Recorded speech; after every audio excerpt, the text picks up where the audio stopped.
It is June 28, 2023, and I want to welcome the several hundred people in the room here today in New York, and the far larger number watching around the country and the world. I want to welcome everyone to the Council on Foreign Relations. For those of you who aren't familiar with us, we're an independent, nonpartisan membership organization, think tank, educator, and publisher, dedicated to being a resource for our members, government officials, business executives, journalists, teachers and students, civic and religious leaders, and other citizens in order to help them better understand the world and the foreign policy challenges facing this country.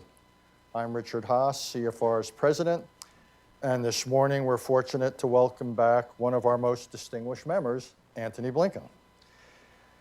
He's had a long and distinguished career, serving as staff director of the Senate Foreign Relations Committee in any number of senior positions in the Clinton and Obama administrations. And now, as everyone in this room and beyond knows, he is the 71st Secretary of State. Speaking of numbers, we here at CFR don't just think of him as 71. We refer to him as 27. There have been 28 Secretaries of State since 1921 when CFR was founded, and Secretary Blinken is the 27th to appear here at CFR, and one of 16 to speak here while Who did you miss, office. Richard? Interesting enough, it was John Marshall. Can't quite read into that. Just is. I guess if you have a planned name for you, you won't be invited back, something like that. Timing accounts for a lot in life, and our timing could hardly be better. Secretary has recently traveled to the Kingdom of Saudi Arabia, to China, to Europe, and over the past few days, he and his colleagues have been closely monitoring news out of Russia, and all this and more against the backdrop of a war in Europe that has now entered its 17th month. All of which to say is we are more likely to lack for time than topics. Two of us will begin with a half hour or so of conversation and then open it up to members for questions. I want to say again that today's meeting is on the record. Again, I want to welcome the Secretary, and I might add, Tony, that you today have had the sort of day I can empathize with, I can relate to. You go to Morning Joe, then you come to the Council on Foreign Relations. Welcome. Thank you. Thank you. Great to have you. Before we get into some detailed questions, I want to take a step back. So let's start with your overall assessment of the world. You get up in the morning, got a lot on your plate. When you look out, where do you see the greatest danger? Where do you see the greatest opportunity?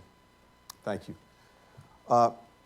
Before getting into that, let me say two things. First, it is wonderful to be back in this room. I've spent many happy, enlightening hours here, sitting in this audience, occasionally being on this platform. It's great to see so many people together, not just in virtual space.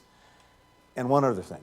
My understanding is that this is Richard's last event as president of CFR. So it's hard to think of anyone who's done more to make this institution what it is over the last 2 decades. Extraordinary work. And I think it's fitting to start with, if everyone would, a round of applause for Richard Haass.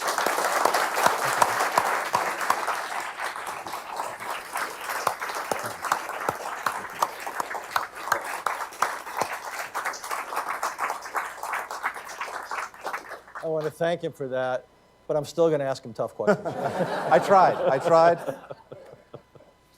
So I think for most of us, as we're looking at where we are, I think there's a recognition that we really are at an inflection point. And an inflection point comes around every few generations where there's such profound changes taking place that in many ways the decisions that we're making right now are likely to shape what comes next, not just for the next few years, but arguably for the next few decades. And we're one of those moments. I think from where I sit, this won't be news to a lot of people in this room, the post-Cold War era is over. And there is a profound competition underway right now to shape what comes next. We had a strong consensus coming out of the the Cold War. We thought that major power competition was over. We thought we'd have an integrated global economy in which commerce ultimately trumped geopolitical competition. We thought we'd have former rivals working together to deal with big transnational problems. And I think we all thought that political and economic openness would be mutually reinforcing. And to some extent, I don't want to minimize it, we did have, in many ways, an era of extraordinary progress. I think if you take the Steven Pinker view of the world and step back and look at the aggregate, at least until the Great Recession, and arguably even until COVID, in the aggregate, we did see the world getting safer, more prosperous, a little bit more equal, healthier, wiser. And so I think there was a view that we were on a relatively positive trajectory. But then, of course, we've seen the emergence of major disruptors that are now, I think, pushing us past that era that we hoped would be lasting, but turns out not to be. Obviously, the rise of China that has both the power and the intent to change the system that we're living in. A revanchist Russia that we're dealing with every single day.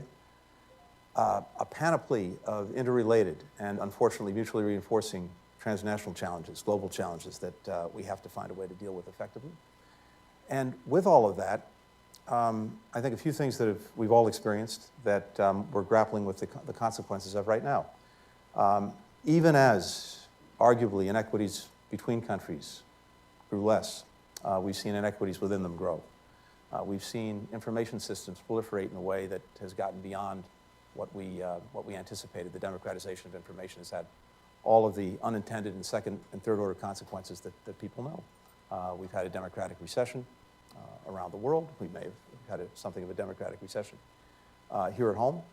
And all of these things together have created, I think, a perfect storm moment, which makes this an inflection point. So for us, the challenge is how do we organize ourselves best to deal with that, to deal, on the one hand, with the emergence or reemergence of great power rivalries, but also with a tsunami of transnational challenges that are having a profound effect on the lives of our own citizens, whether it is health, whether it is migration, whether it's food insecurity, whether it's energy. You all know the list, and we can go down it. And of course, the geopolitical competition part, the transnational challenge part, are profoundly interrelated in ways that we can get into. We have a vision that is clear and unambiguous for what we'd like the world to become. Free, secure, open, prosperous. And that's a cliche, but it actually means something. It means societies in which individuals can choose their own lives freely. It means countries that are free to decide what their path will be, who their partners will be. It means an international system that's built around rules, transparently, applied fairly and equitably, with goods, with information, with people flowing lawfully and freely. And it means technology used to uplift people, not to keep them down. On the other hand, we have increasingly some actors, some countries that want to erase many of the rules, the norms, the standards that we've developed over 75 years as a Western construct that shouldn't apply to them. We have a reassertion in some cases of spheres of influence. We have countries that are using predatory non-market practices to gain economic power and influence. We have the weaponization of dependencies, the weaponization of information. And we have assertions that what we see as universal rights are purely internal questions. So there are two very different views of the world. And there may well be a desire on the part of those who have a different view for a world order, but it's an illiberal one. And ours remains at heart a liberal one. So there's going to be a contest to shape this future. As we're thinking about this and as we're acting on it, I think we start, and I'll be brief, we start with trying to put the strongest possible foundation in place to be able to deal with this changed world, to be able to deal with this competition. It starts with everything we've done to invest in ourselves, in our own competitiveness. I can go through the litany, but again, you all know it. But if you look at the investments that have been made over the last almost 3 years now, they are historic in nature, from the infrastructure bill to the CHIPS Act to the IRA. And I can feel this everywhere I go around the world. But second, and this is where we come in, where the State Department comes in, working not only to rejuvenate, to revive, and in some cases to reform our alliances and partnerships, but also to build some new ones that are more fit for purpose. And the way I'm thinking about this, Richard, is a phrase that my colleagues are sick of hearing me say, but it's kind of variable geometry. As you've seen, we've spent a tremendous effort to try to reinvigorate, rejuvenate existing alliances like NATO, like our partnerships in East Asia. I can go down the list. But at the same time, we've also been building fit-for-purpose partnerships where different collections of countries, and not just countries, other stakeholders, other actors, the private sector, the non-governmental world, come together to try to tackle discrete problems. We built coalitions on global health and COVID. We built coalitions on food security. We're about to announce one on synthetic opioids. And in each case, our purpose is to find ways of bringing countries together to effectively deploy their resources, their knowledge, their information to tackle these problems. I'll end with this. And I know this is something that Richard, that resonates with you in many of your writings. I came to this with two very basic propositions, and I've seen those propositions, I think, validated by the experience we've had over the last 3 years. One is that if the United States is not engaged, if we're not leading, then one of two things. Either someone else is, and probably not in a way that advances our own interests and values, or no one is. And then you're going to have a vacuum that's probably going to be filled by bad things before it's filled by good things.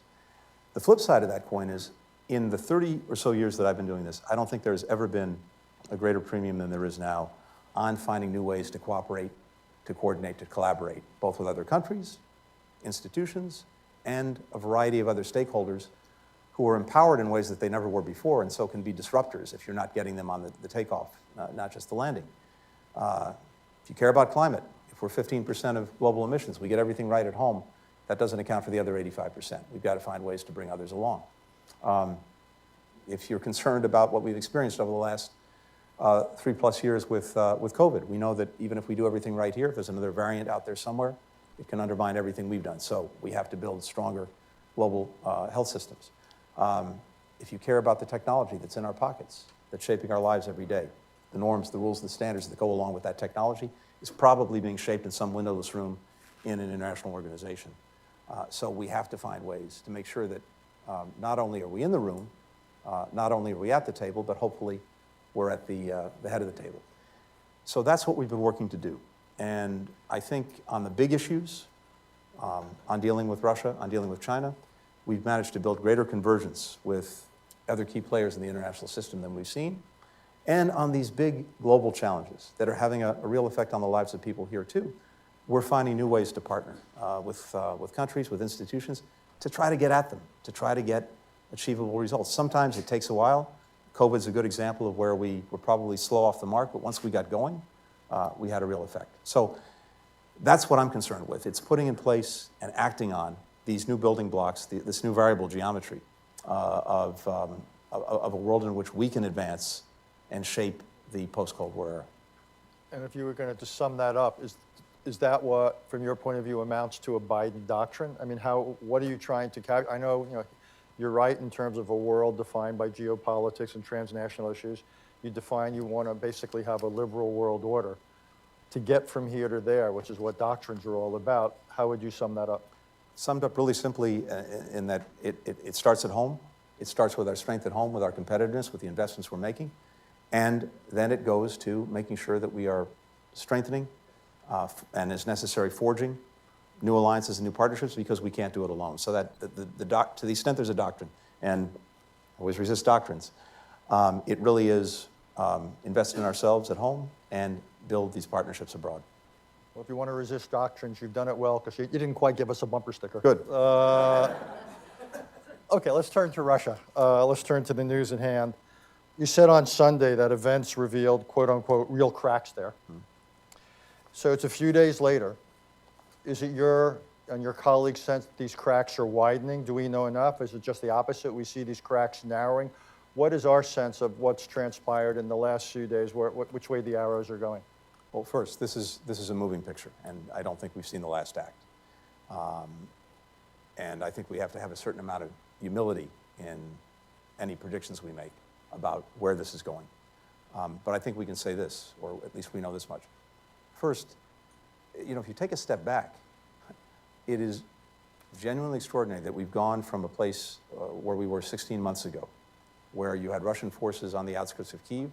They thought they would take the city in a matter of days. They thought they would erase Ukraine from the map as an independent country, to a place where we were this weekend, where you had forces moving on Russia's capital, Moscow, mercenaries of Putin's own making. That, in a way, encapsulates the extent to which this aggression against Ukraine has been a failure across the board for Putin. And we see it by virtually every metric. Russia is worse off economically. It's worse off militarily. Its standing in the world has plummeted. It's managed to wean Europe off of Russian energy in the space of a little over a year. It's managed to help NATO become stronger, more united, and bigger.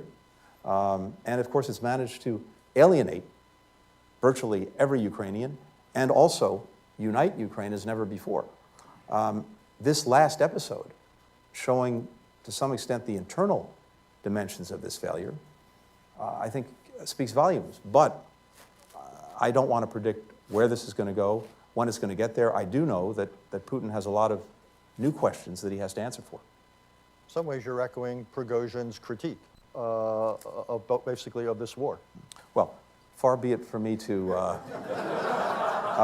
let's keep this in mind. Mr. Prigozhin is, like Mr. Putin, someone who has committed horrific atrocities in Ukraine, in Africa, in Syria. Wherever Wagner goes, death, destruction, exploitation follow. But the fact, Richard, that he directly challenged President Putin, the fact that, as you said, he questioned the very premises that Putin has advanced for the war, is significant. But again, how this plays out in Russia, it is ultimately an internal issue for them, and they're going to have to work through it. Okay, so how it plays out, I agree with you. One place where we can be more than a bystander is when it comes to policy towards Ukraine. So the question is, we're now in month 17. Given what's happened, do we dial up or down what we say, what we do differently because of what's happened the last 5 days? The short answer is no. I think what we've done and what we're doing in terms of building a pretty remarkable coalition that has sustained itself for 16 months now, I think is actually even more solid than at the outset in terms of its support for Ukraine, exerting pressure on Russia, strengthening our own defensive alliance. We're sticking with that program. The only thing I'd say is that besides the rather extraordinary effort that's been underway to help Ukraine in the moment, to make sure that it has everything it needs for this counteroffensive, where it's trying to take back more of the land that was seized from it by Russia, there's also a longer-term aspect to this, and it's important in a number of ways. And the longer-term aspect is this. First, making sure that we're also working in a sustainable way to help Ukraine build up its deterrent and defense capacity for the medium and long term, so that Putin could not repeat this exercise in a year, in 2 years, in 5 years. And the flip side of that is something I just came back from in London. There was a reconstruction conference that brought together not only countries that care about Ukraine, not only the international financial institutions, but also the private sector, which ultimately is going to be the difference between a Ukraine that survives and a Ukraine that thrives if the investment is forthcoming. And this longer-term plan is usually important in two ways. First, because it is the difference between a Ukraine that actually really succeeds. But second, because the biggest impediment right now to finding peace, a just and durable peace, and we can come back to that, the biggest impediment to getting to how we know this has to end at some point, a negotiation, diplomacy, is President Putin's conviction that he can outlast Ukraine and he can outlast all of us. The more we are able to disabuse him of that notion, the more likely it is that at some point he'll come to the table. So building on that, could one element of that be whether when we get together with our allies in 2 weeks or some other point that we extend Ukraine assurances? Charlie Kupchan and I have written about Article 4 assurances under the NATO treaty. Some have advocated Article 5. I think that might be premature. What matters more is what you think. Some have talked about the model of the Israeli relationship, but why not think about assurances for Ukraine, which further signals Putin that time is not his friend? Yeah. Richard, I think that's exactly right. And I've read carefully what you and Charlie wrote, as I always do. It's in Foreign Affairs magazine. I want to mention that. Get one for the home team. Available at a newsstand near you. There are two things that I think are important. One is you're going to see at the NATO summit a very robust package for Ukraine, political and practical. I'm not going to get ahead of where we land in Vilnius, but I'm pretty confident in that. The second, at the same time, a number of us are looking, by a number of us, I mean a number of countries are looking at, in parallel, in addition to what happens at NATO, what can we do to do just what I said a moment ago, which is to help Ukraine build up its long-term deterrent and defense capacity. And there's a lot that goes into that, but I'm also pretty confident that that's a place we're going to get to. So let's go to another place you recently were in, which was China. What is your definition of success?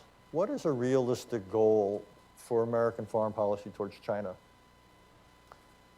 There's, at least in the near term, maybe even in the lifetimes of most people in this room, I don't think a clear finish line. This is more about getting to a place where we have peaceful and maybe somewhat more productive coexistence between us. Because the bottom line is this, China's not going away, we're not going away. So in the first instance, we have to find a way to coexist and coexist peacefully. We know we're in an intense competition. We talked about the competition to try to shape the post-Cold War era. At the same time, we are determined that that competition not veer into conflict, which would be terrible for everyone involved. And it starts with some basics. It starts with actually building back sustained lines of communication. That was the purpose of the trip I made at the President's behest, to start to build that back. And I think you're going to start to see more engagement in both directions with senior Chinese officials coming here, senior Americans going there. Second, it is about dealing directly, clearly, candidly with the profound differences that we have. And at the very least, making sure that there's a greater understanding of where we're coming from, what our intent is, and hopefully learning a little bit more from them about where they're coming from and what their intent is. And then finally, there are areas where, if it's in our mutual interest, we should find ways to cooperate. We talked about that as well. But this is a long-term competition. As I said, I don't think there's a finish line, but we want to make sure that in that competition, we're in a position of strength where we are, as I said, able to shape what comes next. And I think, from my perspective at least, we are approaching this from a position of strength, precisely because of the investments we've made in our competitiveness, precisely because of the convergence that we built with key partners in Europe, key partners in Asia, on how to approach the challenges that China poses. So I'm listening to you closely, and I was struck by your language, because you said our goal is to coexist peacefully. Well, I'm old enough, as are several people in this room, to remember where peaceful coexistence was the phrase that for decades dominated or characterized U.S.-Soviet relations. What are we to read into that? Only that, again, neither of us is going away, so at a minimum, that has to be, I think, the baseline. As I said, we're determined to make sure that in everything that we're doing, the two different worlds that I tried to sketch briefly and what they might look like, the free, open, prosperous, secure world that we're trying to build, a somewhat different and more liberal model that others, including China, are driving toward, that our vision prevails. But implicit in the phrase peaceful coexistence is less what you're trying to accomplish and more what you're trying to avoid. No. That was true of the Cold War. Do you think that's a fair characterization of the U.S.-China relationship? It's more what we're trying to avert rather than what we can realistically accomplish? I think it's both. I think we have a responsibility. We have an obligation that we hear from around the world to manage the relationship responsibly, and that gets to the peaceful coexistence part. We hear this demand signal everywhere. But that doesn't mean that we're standing still. It doesn't mean that we're accepting that as the goal. But it is the foundation. And from there, as I say, we're in a competition. We want to make sure that in that competition to shape this new era, our vision prevails. So let me raise what could be the greatest threat to that ability, which is Taiwan. And if I may quote Secretary of State Blinken, I always hate it when people quote me, by the way. Last October, you said, referring to Taiwan, what's changed is this. the decision by the government in Beijing that the status quo was no longer acceptable, that they wanted to speed up the process by which they would pursue unification. You just spent time there. You spoke to Wang Yi, you spoke to the foreign minister, you spoke to, obviously, President Xi. What take did you make on their views on Taiwan? Did you come away with any different sense of their either aspirations or, more important, timetables, risk propensities? Let's start with this. I think my opening premise is that for the better part of 5 decades, this is a challenge and issue that we've actually managed responsibly. And doing that was premised on a few very basic principles. One is that any differences between Beijing and Taiwan would be resolved peacefully, that neither side would engage in unilateral changes to the status quo. And the result of that, the result of a consistent policy through multiple administrations, Republican, Democrat alike, founded on one China, has meant that we have managed it responsibly. Mm-hmm. I think what changed is this, at least in our judgment. Obviously, China has a different narrative. But if you go back to 2016, not last year, not just in recent months, but if you go back to 2016, we've seen Beijing taking actions that suggest that the status quo was not acceptable. Mm-hmm. And we've seen that in some of the military operations that they've been engaged in, the deployment of forces, the exercises, the missile tests, et cetera. Sure. We've seen that in the economic coercion exerted against Taiwan, and for that matter, exerted against countries that have relationships with Taiwan. We've seen that in the effort to pry Taiwan out of the international system. And all of this is a stirring of the pot that is antithetical to the preservation of the status quo. So one of the things that we try to communicate very clearly is not only the consistency of our policy and our approach and our determination to maintain the status quo, but also the concerns not just of the United States, but of countries around the world about anything, any actions that would disrupt it. And there's a very clear reason for this. Even as China, of course, asserts that these are sovereign issues that should be relevant to no one else and of interest to no one else, we all know this. 50% of commercial traffic, trade, goes through that strait every single day. 50% of the container traffic in the world. 70% of the semiconductors that we use, from everything from our smartphones to our washing machines to our automobiles, made on Taiwan. If there were to be a crisis as a result of actions that either side takes that offline, you've got potentially a global economic crisis. It's one of the reasons, maybe the main reason, that country after country is going to both of us and saying we expect the responsible management of this issue to be sustained. That's exactly where we are, and I tried to share that very clearly and directly with our Chinese counterparts. Okay, so I agree with you on the stakes, and I agree that China over recent decades has, shall we say, moved to change the status quo in certain ways by what it's done militarily and diplomatically. So 4 times your boss, the President of the United States, has said that the U.S. would help defend Taiwan if it were attacked by China, and 4 times the White House staff has walked him back. So what is our policy, and why aren't we basically telling China, within the context of one China policy, you've done things to increase the threat, we're going to do things to increase the your understanding that you cannot move against Taiwan with impunity? Richard? Yes, sir. We continue to be guided by the One China policy based on the 3 communiques, the Taiwan Relations Act, and the 6 assurances. That hasn't changed, and that won't change. Mr. Secretary, we can do all that and still increase the certainty that with which we communicate to China that we are there for Taiwan if they use coercion. And I think it's evident not only in what we're saying, but also in what we're doing, that we are there for Taiwan. Under the Taiwan Relations Act, we've had a long-standing policy of making sure that we could do what's necessary to help Taiwan defend itself. That policy and the sort of rheostat on it also depends a lot on what Beijing is doing or not doing. And that was designed in from the get-go, including in the communiques. Okay, let me raise one other aspect of China. So while you were there, you raised the fentanyl issue. Yeah. And I read the language closely, and I have spent some time in that same building you are. And this was a triumph of diplomatic, diplo-speak. Thank you. Where the two sides agreed to explore the creation of a working group. Love that, love that. So there was that. And then I saw that China basically, however you say not now or take a hike in Mandarin, on establishing mill crisis communications. So my question is, on those two issues, am I misreading it? And then on other issues, for example, China's willingness to participate in the next round of nuclear arms control talks. The last time I raised it with a senior Chinese official, he basically said, no way. We've got to build up our nuclear arms. We're not interested.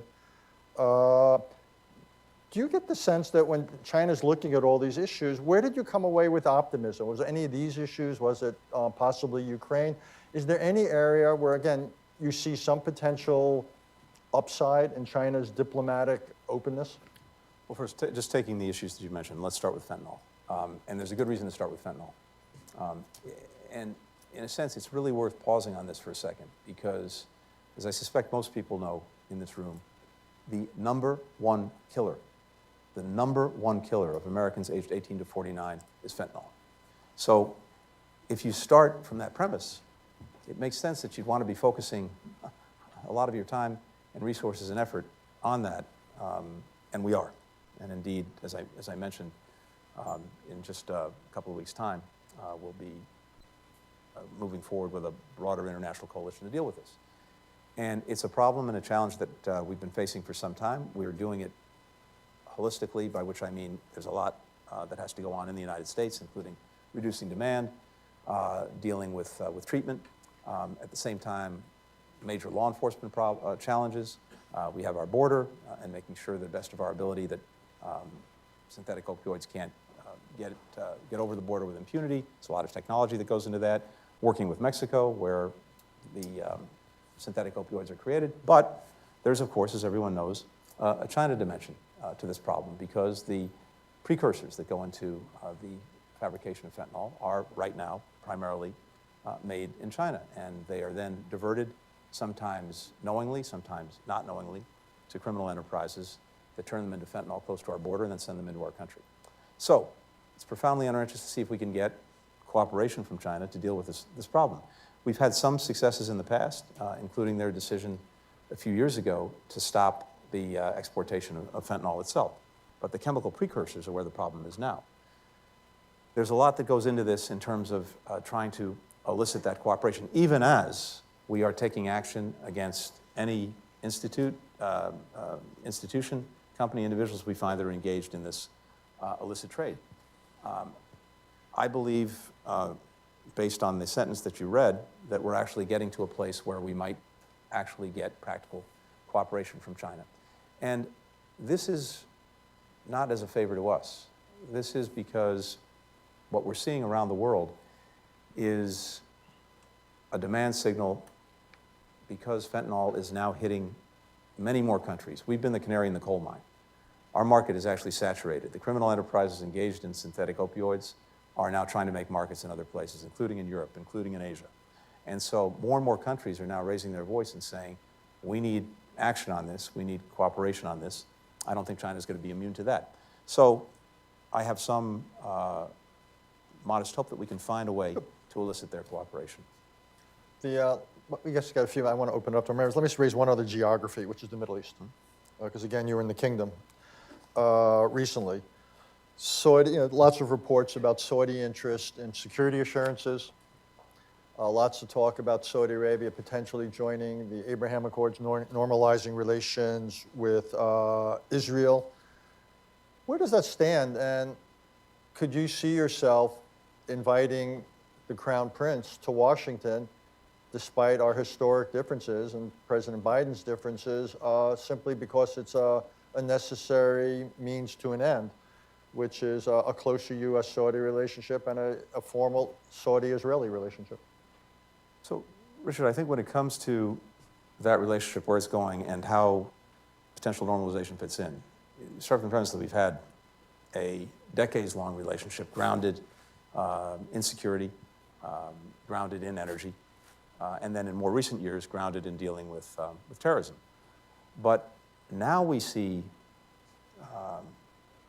all sorts of new potential that goes to the dynamic of regional integration in the Middle East, with Saudi Arabia potentially in the middle of it, a de-escalation of conflict and crisis, with one notable exception, Iran, and as well, the possibility to partner on game-changing issues and challenges, for example, with Saudi Arabia on everything from developing and meeting the incredible thirst around the world for quality infrastructure, to dealing with new communications networks going forward, including things like open radio access networks, where we're actually working with the Saudis. It's a long way of saying that along with the foundational partnership that we've had, there are new horizons that are clear. And of course, we have a big stake. We came in with maybe the worst humanitarian situation in the world, being in Yemen, working to end that war. So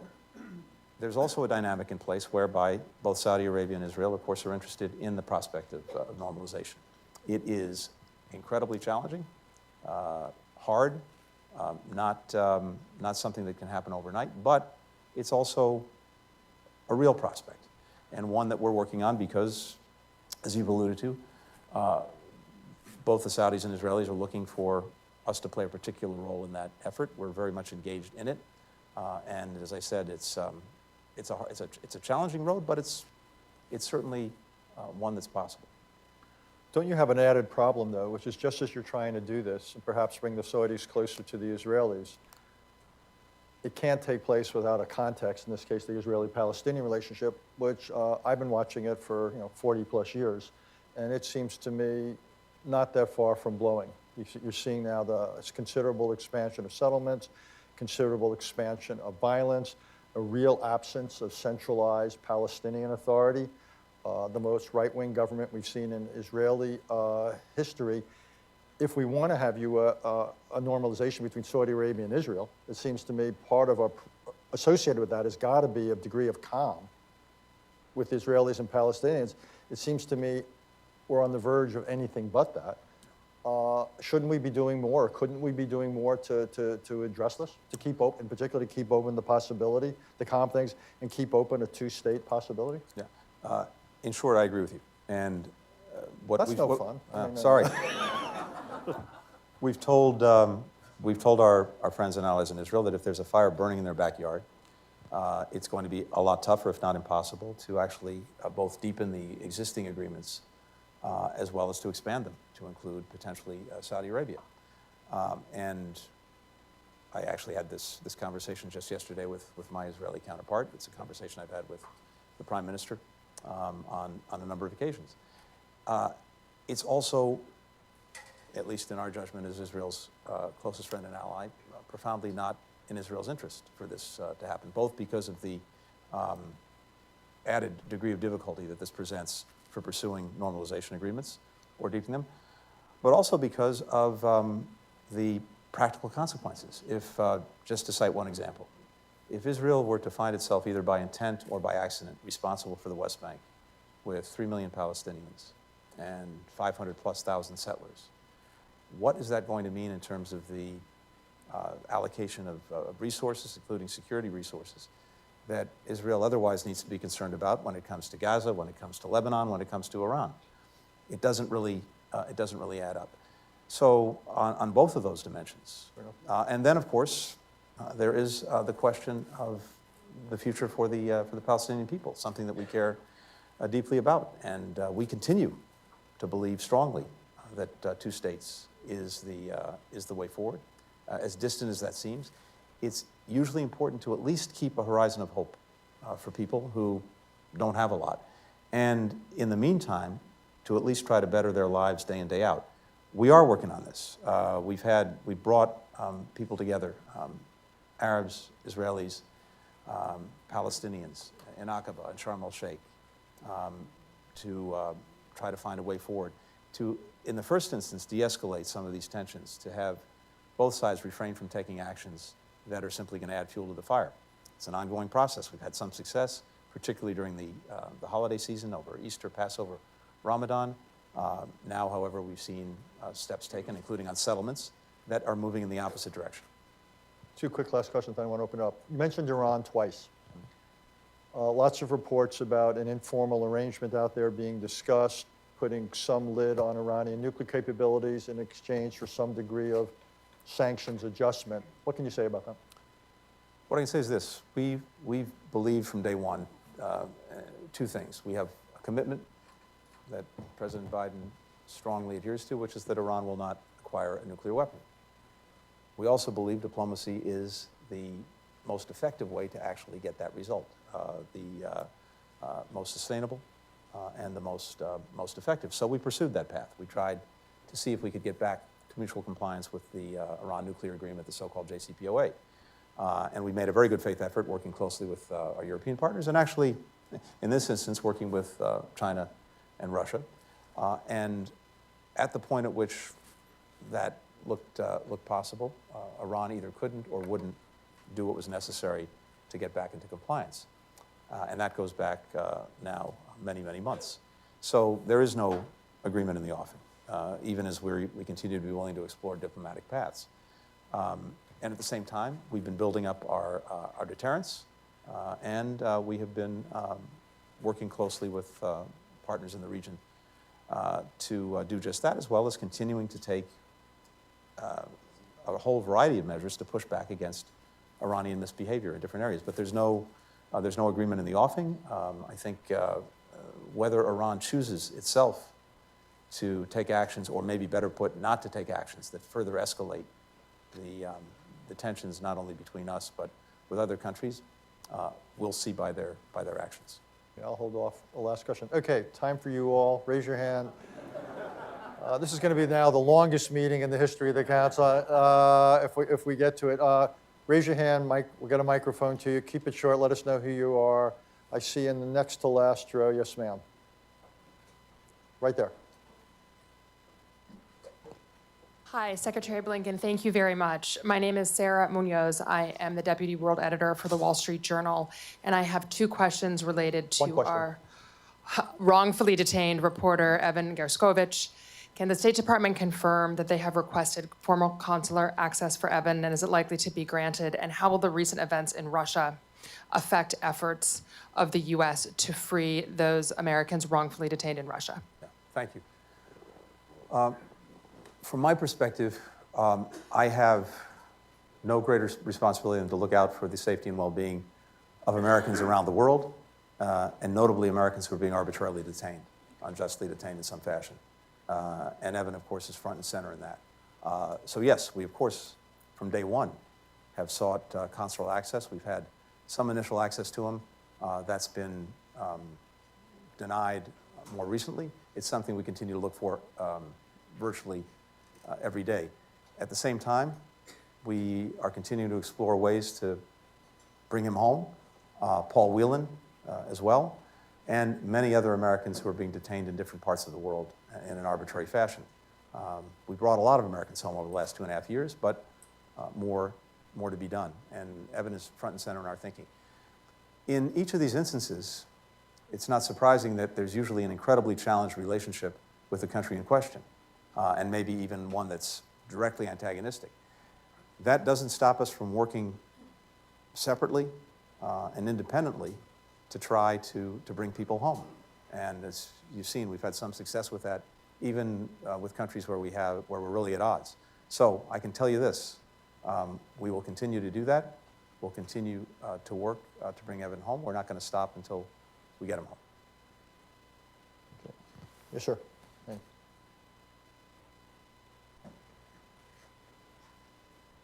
Jane. Jamie Metzler, One Chair World. Hi, Tony. Good to see Thank you. Nice to see you. I really appreciated what you said about our world being at an inflection point.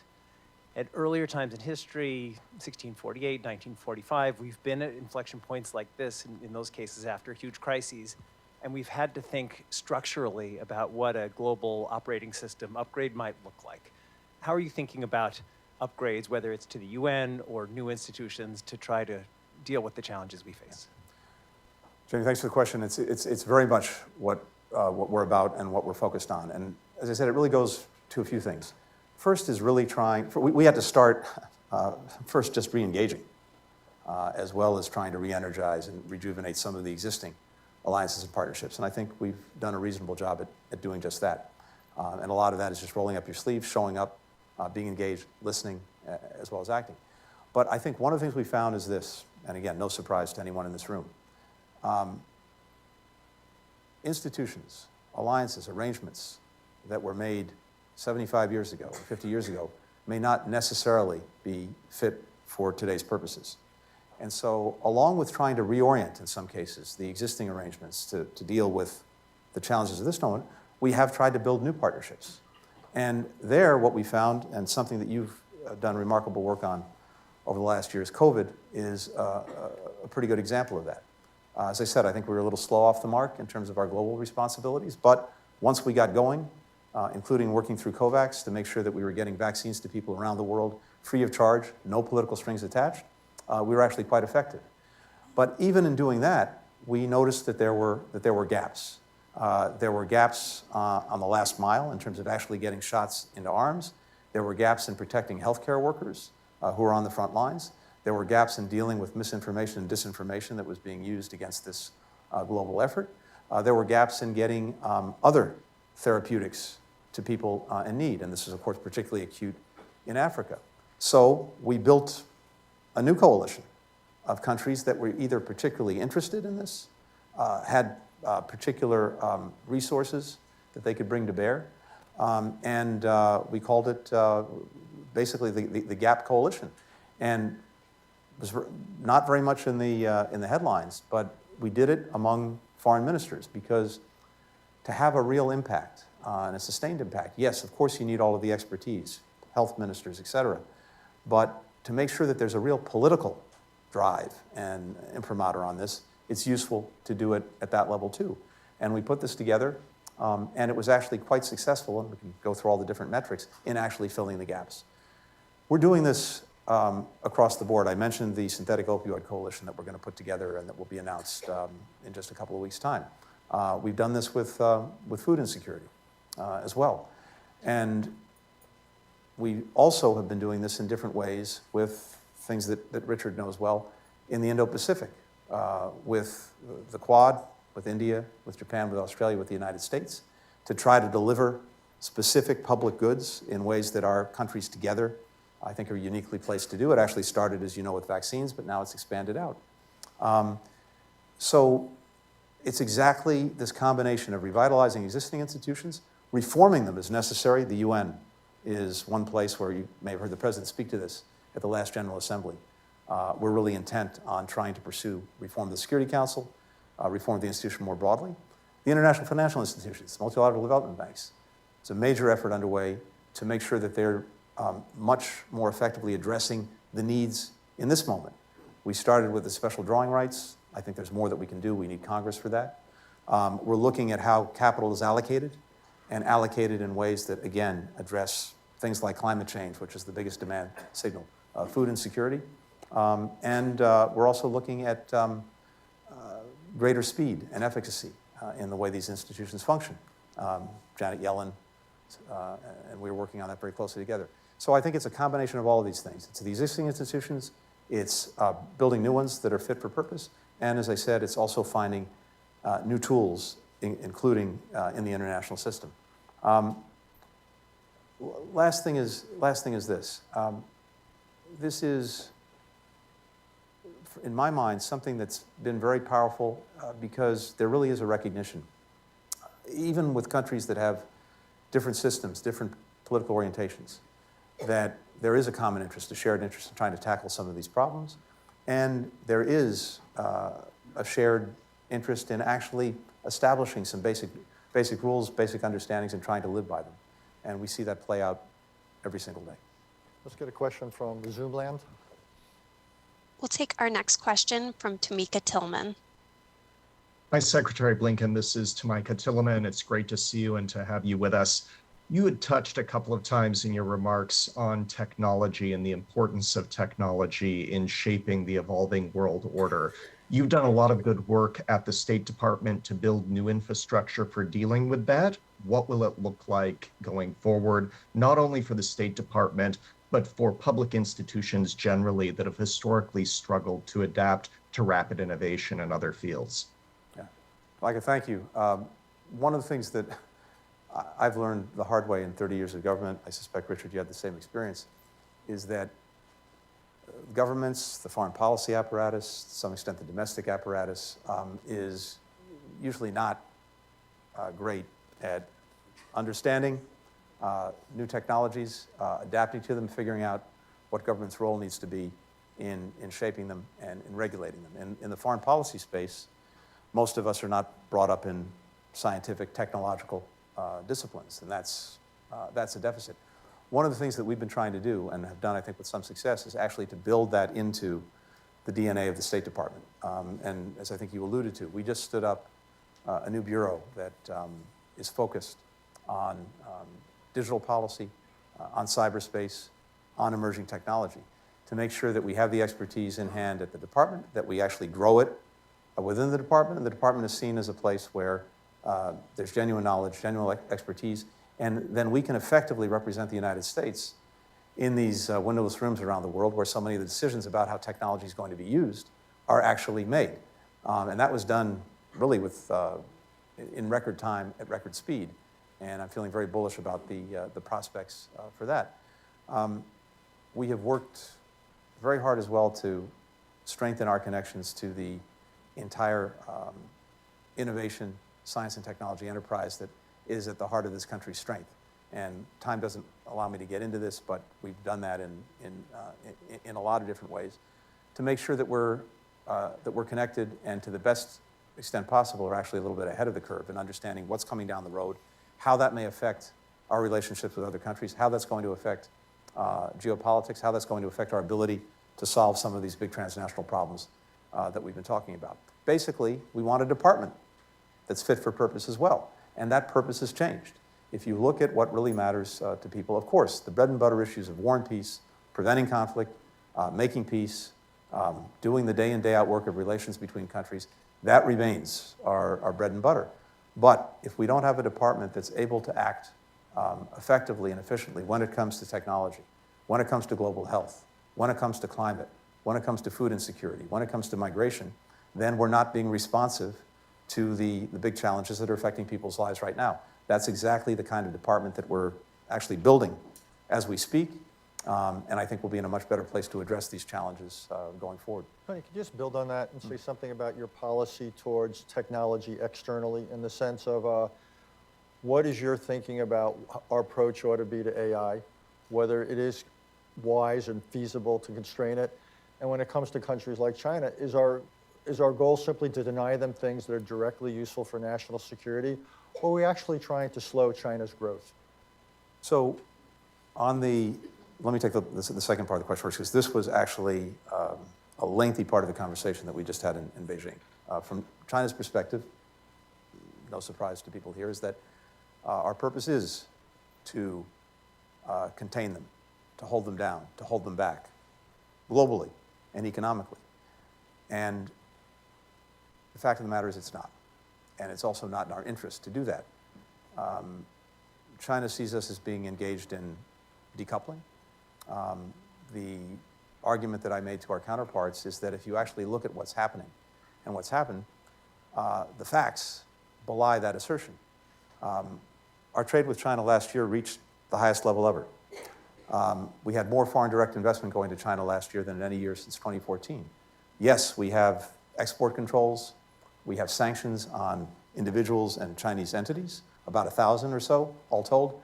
There are 48 million companies registered in China.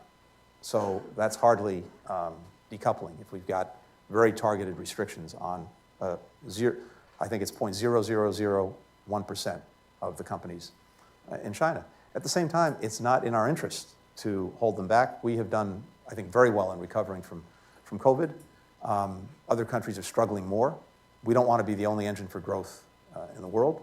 We want to see a China that's actually succeeding economically. It's in our interest. But equally, and again, I shared this with our counterparts, how is it in our interest to allow them to get technology that they may turn around and use against us, whether it's in building a very opaque nuclear weapons program and expanding it at a very rapid pace, developing hypersonic missiles, using AI potentially for repressive purposes.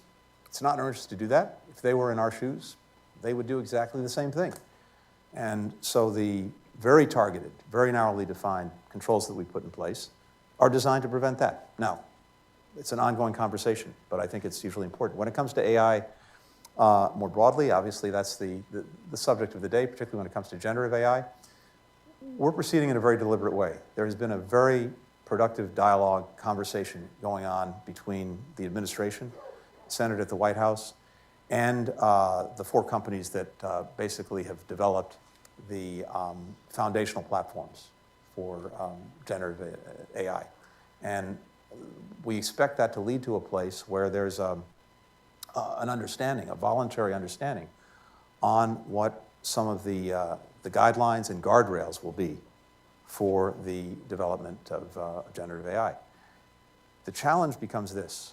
One, even if the frontier or foundational platforms agree to this, to the extent that this technology proliferates out beyond them, you have to find ways to get adherence to these guidelines and to these norms. So that's a challenge. And that's just notionally within the United States. Internationally, it's a whole other challenge. I think, Richard, you're seeing that country after country is recognizing 2 things. It's recognizing the extraordinary potential for good of this and a desire to channel the technology to good things. If you can see the applications in education, in health, in food security, you name it. But of course also the profound risk. So finding ways both collaboratively and voluntarily to de-risk, to focus in, for example, on high-risk applications and to determine what the guardrails will be on that. That's something that we're very much engaged in. We started this conversation with the European Union. The EU itself has put out some initial legislation on this, but we're very much engaged with them through something called the Trade and Technology Council to try to see what we can do. But I think this has to be a broader conversation. I think it's something that China is going to be interested in because it also sees the profound challenges that AI may pose for it. Time for one more question. I know I'm going to alienate a lot of people. You can take it out on my successor. I think that's the only reason. Ed. Ed Cox, Committee for Economic Development. I'd like to get back to where Richard started with respect to Russia and China. Between the parties, the relations declared to be very solid now, but traditionally it has been not only ambiguous, but antagonistic. Where do you expect that relationship to evolve, and how could the administration impact it?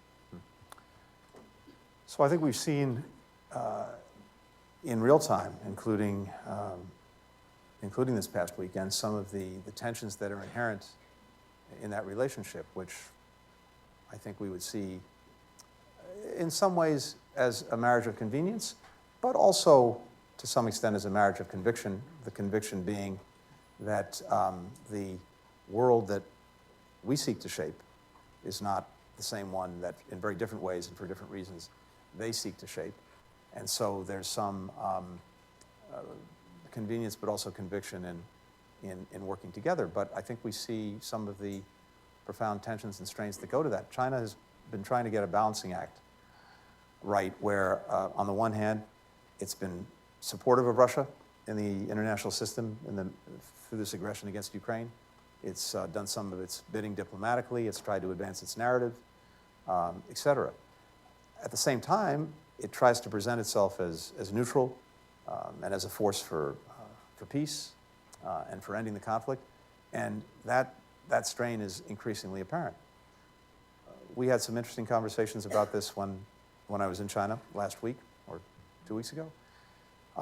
And my hope would be that China actually could play if we get to a moment where diplomacy has realistic prospects for achieving something and we get to a negotiation where it actually could play a constructive role, if only because it has a certain amount of influence on Russia, and that may be useful when we get there. But you've seen China, again, try to advance the proposition that it's trying to itself advance peace. It's sent an envoy around. Some of the principles that China put forward in its own plans are good. We support them. We agree, starting with territorial integrity and sovereignty, which is plank one in their plan. So I think it's in our interest, first of all, to see if we can't encourage them to be a more positive actor in bringing this aggression to a close, while at the same time making sure that they don't do things that would only add fuel to the fire. For example, the provision of lethal weaponry to Russia for use in Ukraine, something that they have told us they have not done and will not do, but not only us, they've told that to many other countries. It's something we watch very closely and something that I took up when I was there. We're going to end there on a rare upbeat note. Uncharacteristic, not a precedent, I can assure you. I want to, by the way, just commend while we're here, the new task force on U.S. policy towards China and Taiwan on CFR.org. It's a really valuable, thoughtful piece of work. If you haven't looked at it, you should. I want to thank the Secretary of State for two things. One, actually three things. I want to thank him for being here today, giving us an hour. I want to thank him for being a dues-paying member of the Council on Foreign Relations. And I want to thank him. Where's the discount? And I want to thank him for a career in public service. It really is service. It ain't easy, the travel, the hours. You have a young family. You sacrifice a lot. Just want to thank you for all you do. Thank you, my friend.